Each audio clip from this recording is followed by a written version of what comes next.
today, I want to share with you a little bit more about what post-traumatic growth looks like. As a reminder, let me explain the 5 domains of post-traumatic growth. Many people have found post-traumatic growth in one of these 5 domains. You don't have to have growth in all these domains, but some people have identified after doing therapy with me that they can identify at least one of these areas of post-traumatic growth. They've had some growth. So what does it look like? After working with people, many people found embracing these new opportunities, both at a personal and professional level. Many found this improved relationships with others, or this increased pleasure derived from being around people that they love. Many found this heightened sense of gratitude towards life, and this increased emotional strength and resilience, or maybe a greater spiritual or existential connection. Finding post-traumatic growth is not easy. It takes a journey. You still have to go through the difficult parts of the trauma with the therapist, but some factors can help you find post-traumatic growth. So many found that if you can emotionally regulate yourself or have some self-expression in how you share with others, maybe finding confidence or some radical self-acceptance of what's happened to you. Obviously, if your health's good, that's going to help you. As we talked before, others, support groups, those things can be vital. And this idea of past experiences that you've gone through, we believe can help prepare you for the trial or trauma that you're going through now. It's interesting when we look at post-traumatic growth because it's common when people talk about their traumas that people can be triggered or have some kind of vicarious trauma is what they call it. They kind of live through your experience.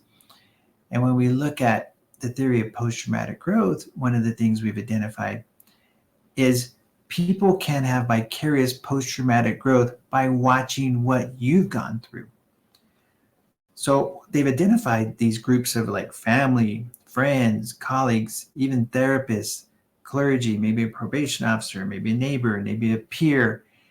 These other people watch what you've gone through and realize, wow, if they can go through that, then I can go through mine.